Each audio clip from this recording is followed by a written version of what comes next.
Nah, konsep translasi akan saya antarkan lewat dua bagian ya. Bagian pertama, saya belum masuk ke what is translation itself, tetapi saya sebut di sini adalah ontologi dari ANT, yaitu following someone doing something ya. Jadi dasar dari aktor network theory memahami relasi sosial adalah mengikuti seseorang membuat atau bertindak sesuatu.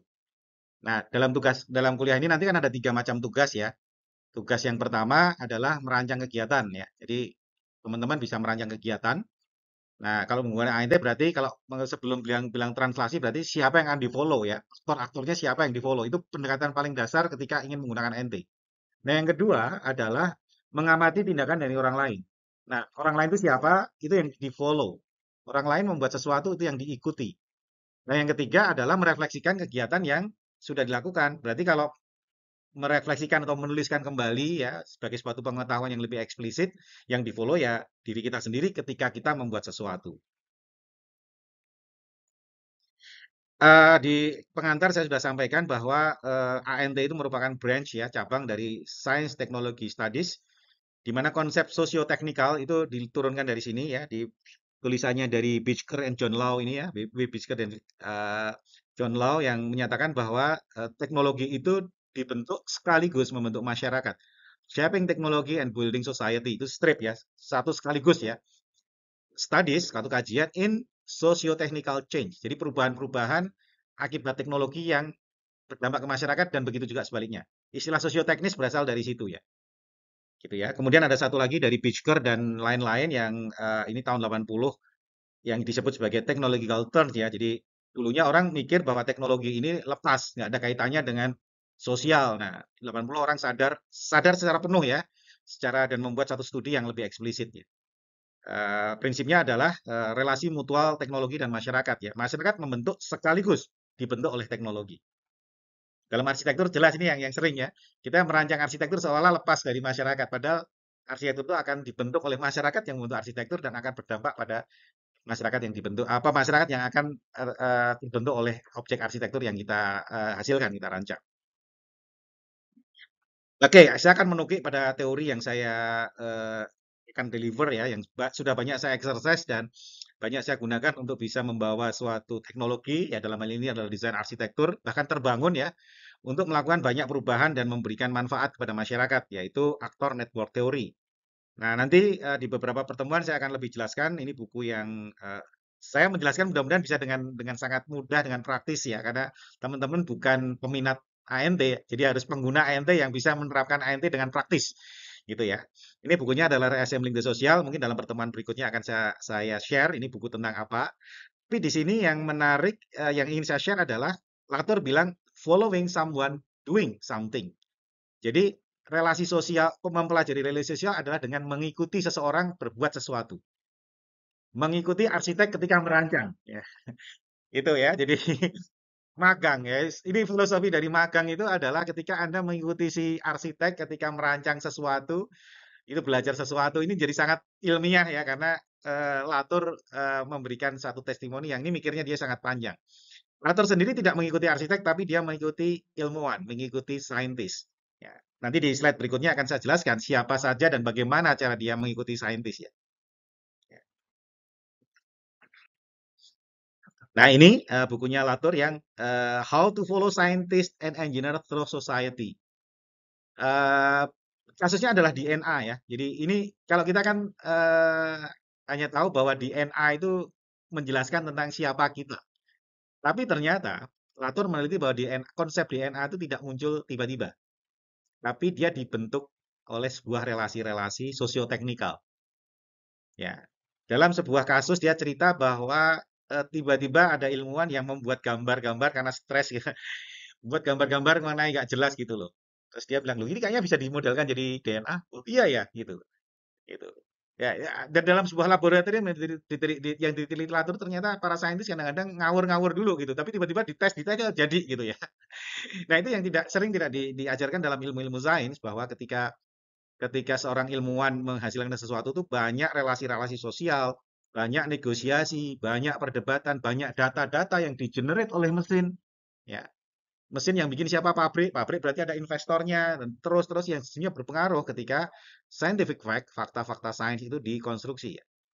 Nah, tetapi itu adalah objek yang dikaji Latour, tapi metodenya yang ingin kita pakai di sini adalah Latour memfollow para saintis ketika dia menemukan fakta-fakta ilmiah.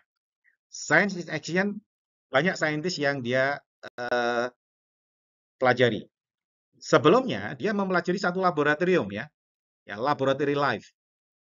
Dia menggunakan karena Latour ini seorang antropolog, maka dia menggunakan pendekatan etnografi. Jadi etnografi itu biasanya digunakan untuk melihat budaya masyarakat terpencil ya, budaya asmat yang terpinggirkan. Tapi Latour cukup cerdik karena yang membawa maju masyarakat modern adalah sains, maka yang dipelajari adalah bagaimana budaya sains itu terbentuk ketika para peneliti meneliti di laboratorium.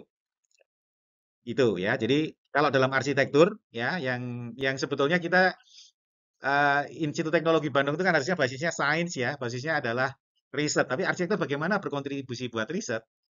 Sudah ada yang sering kita lupakan adalah arsitektur itu menciptakan place. Nah, ternyata Bruno Latour itu adalah meneliti place di mana para saintis itu memproduksi berbagai macam pengetahuan.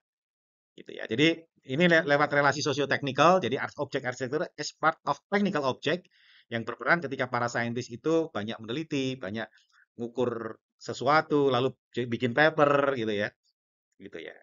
Jadi secara umum kontribusi ANT adalah melihat place atau built environment ya, atau built environment sebagai place ya, yang terbentuk karena relasi-relasi antar manusia. Oke, nah arsitek ngapain sih bikin kayak gitu? Ini adalah murid langsung dari Bruno Latour, namanya Profesor Albena Yeneva ya. Beliau mendapatkan penghargaan sebagai Best Researcher oleh Institut Arsitek paling terkemuka di dunia, yaitu Royal Institute of British Architects, RIBA. Jadi beliau mendapatkan Best Researcher. Dia arsitek, tetapi meneliti arsitek bagaimana dia punya korelasi dengan yang lain. Jadi Albena Yeneva dapat penghargaan dari RIBA karena dia bisa mengungkap, mendeskripsikan, menggambarkan bagaimana suatu proses desain arsitektur itu ternyata sampai jadi bukan proses yang simple, tapi proses yang rumit, melibatkan banyak translasi, banyak aktor, banyak negosiasi. Dalam satu kasus ya, dia menulis buku tentang gurunya ya, ketika gurunya meninggal. Judulnya adalah Latour for Architect. Salah satu yang dia angkat adalah Disney Concert Hall dari eh siapa sih? Frank Gehry ya. Nah, arsitek kadang-kadang melihat hanya bentuknya saja yang unik ya. Padahal bentuk yang unik dan dilapis titanium itu menghasilkan glare yang diprotes oleh orang setempat. Oleh Albena Yereva, arsitek yang muridnya Bruno Latour itu teliti. Dan tentu saja Disney sebagai lembaga yang terkemuka tidak mau tinggal diam. Bentuknya ikonik, tapi ketika bikin masalah, maka itu harus diselesaikan ya. Titanium yang bikin glare, bikin silau itu harus seperti apa. Nah, itu kan melibatkan banyak pihak nanti. Yang merasa silau siapa? Terus oke, kita perbaiki. Duitnya dari mana? Terus silonya mau seberapa yang boleh ditolerir? Berarti dia harus melibatkan saintis, dia melibatkan ahli-ahli fisika, dia melibatkan ahli-ahli material, gitu. Betapa rumitnya satu sebenarnya pada real of the architectural practice. Itu barangkali adalah penelitian Yaneva sebelumnya ya, ketika dia mungkin jadi profesor ya. Nah, tapi ini ada satu buku ketika dia belum jadi profesor ya, masih awal-awal dia ngikut Latour gitu ya. Yang diteliti adalah satu arsitek terkenal, itu adalah Rem Koolhaas ya. Ini arsitek yang sangat berpengaruh di dunia ya, dan dia punya studio namanya OMA gitu ya, Office of for Metropolitan Architecture. Gagasannya radikal sekali, mempengaruhi banyak arsitek dalam berpikir ya. Discourse, dia membangun discourse, dia bukan hanya mendesain, tapi Rem Koolhaas ini membangun discourse. Lalu Yeneva bilang kok Latour, sorry, kok siapa ini si Koolhaas bisa seperti itu? Maka dia masuk ke kantornya Koolhaas, melakukan pendekatan etnografi ya, ethnography of design, itu Anda lihat di bukunya. Lalu dia pelajari studio, dia pelajari maket-maket yang ada di situ, sehingga dia menemukan ternyata para arsitek itu bisa membuat sesuatu yang berdampak signifikan kepada masyarakat karena mereka punya praktek material yang disebutnya material practice. Jadi arsitek tidak akan lepas dari objek-objek teknis ya, material, maket, gambar, nanti kalau udah dibangun yang bangunan, tapi praktisnya itu dia akan berkorelasi, berhubungan dengan banyak masyarakat. Nah, konsep yang ingin saya tawarkan, saya sampaikan di sesi ini, nanti di bagian kedua, di segmen kedua dari materi kuliah ini adalah tentang translasi. Penelitinya namanya Michel Callan ya, tadi sudah saya sebutkan di pengantar. Nah, sama dengan Yaneva ya, Albena Yaneva, sama dengan Bruno Latour, dia memfollow scientist in action. Tapi kasusnya berbeda ya. Kasusnya adalah tiga peneliti yang sedang mengembangkan budidaya kerang ya di Teluk, namanya saya juga nggak hafal di sini karena hanya melihat dari paper, di namanya Teluk Saint-Brieuc di Prancis ya, Saint-Brieuc Bay ya. Jadi di sini tiba-tiba muncul kekhawatiran dari nelayan setempat bahwa populasi kerang itu tiba-tiba turun, diduga karena overfishing ya, pemancingan yang terlalu berlebih. Sementara konsumen ini membutuhkan itu, sehingga membutuhkan kerang itu untuk terus disuplai oleh para nelayan di sana. Jadi nelayan khawatir kalau nanti populasinya turun, mereka akan jatuh miskin karena nggak bisa mensuplai dari pasar konsumen. Konsumen akan minta pasokan dari tempat lain. Nah, itu ya. Lalu muncul diskusi, lalu di Jepang ada yang dibudidayakan. Nah, lalu di Prancis bisa nggak? Ini tahun berapa ya? Kayaknya tahun 70-an ya. Jadi kok Prancis kalah sama Jepang gitu ya, kejadiannya seperti itu. Di Jepang barangkali maritim teknologinya sudah berkembang ya. Orang Jepang bisa ini, bisa mengembangkan budidaya kerang gitu ya. Terus bisa nggak kita contoh gitu kan? Nah, lalu ada tiga peneliti disebutnya three researcher berangkat ke Jepang. Dia melihat bagaimana, oke, larva kerang bisa dibudidayakan. Gimana kalau kita bawa ke Perancis? Nah, ternyata untuk membudidayakan kerang di Perancis prosesnya penuh dengan kontroversi. Prosesnya penuh dengan banyak negosiasi. Tidak semudah itu, Ferguson. Nah, ketika ketika Callen meneliti bagaimana akhirnya suatu uji coba itu bisa menghasilkan paper, bisa menghasilkan temuan-temuan penting, bagaimana negosiasi itu, muncullah konsep translasi, ya, konsep bagaimana jejaring-jejaring itu terbangun. Jadi apa itu translasi nanti sebentar lagi, tapi kira-kira ada empat aktor utama ya. Yang pertama adalah tiga peneliti yang mengembangkan budidaya larva ini ya, kolektor larva. Kemudian larva itu sendiri juga sebagai aktor ya, sebagai aktor karena tadi dia nggak bisa sendiri ya ternyata ya. Dia bisa kena currents ya. Dia hilang, ininya hilang karena terbawa arus. Tapi juga ada starfish ya, predator yang akan memakan larva. Jadi kalau larva tidak dianggap sebagai aktor, eh, jaringan ini nggak akan terbentuk ya. Kemudian juga ada nelayan atau fisherman ya apa fisherman friend, nelayan yang akan memanen ya, harvesting. Nah, karena ini adalah proses yang dibiayai oleh sekelompok orang tertentu sebagai proses ilmiah, dan penelitinya itu harus mempublikasikan temuan-temuan ini secara ilmiah ya, supaya bisa dipertanggungjawabkan, bisa nggak sih budidaya ini bisa dimodelkan, direplikasi di tempat lain, maka ada scientific committee. Ya, jadi publikasi itu sebetulnya kalau di budaya seperti itu ya, bukan administratif, tapi ketika kita belajar lalu kita punya temuan, dipublikasikan di scientific committee jadi berbagai paper sehingga nanti bisa jadi banyak kebijakan ketika sebuah inisiasi ini kan problem ya. Bisa nggak teknologi baru dari Jepang diadopsi untuk budidaya kerang di Perancis gitu. Nah, itu ribut itu karena wah nanti kerusakan lingkungan segala macam. Wah, gitu ya. Oh, sorry. Ini nah,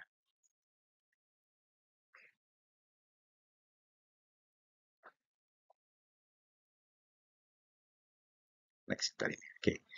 Oke ya, jadi gitu. Nah, Kalian sendiri karena harus menjelaskan ilmiah itu tidak mudah menjelaskan translasi ya, tapi saya ingin membuat sebuah definisi yang mudah. What is translation? Translation kan penerjemahan. Nah, kalau saya adalah penyesuaian-penyesuaian. Jadi kalau kita ingin membangun relasi antar manusia ya, mungkin nanti bagi teman-teman yang akan mengembangkan sosial lab di tempat lain ya, eh, harus bukan dengan banyak aktor, maka kita harus saling menyesuaikan dengan aktor-aktor lain ketika membuat satu gerakan. Jadi translasi sebagai jaringan itu dimulai dengan banyak penyesuaian. Ya. Jadi ini menjadi dasar dalam teori jaringan aktor karena menyangkut bagaimana para aktor nanti membangun jejaring. Nah, ini sesi pertama dari kuliah saya tentang translasi. Jadi saya belum bicara tentang translasi, tapi bicara how to follow someone doing something yang kemudian ya digunakan oleh Michel Calon untuk mengembangkan konsep translasi ketika meneliti eh, para tiga peneliti yang membudidayakan dalam kerangka riset larva-larva kerang di Saint-Brieuc di Prancis. Nah, itu ada di tayangan slide berikutnya ya. Kita pindah ke slide berikutnya.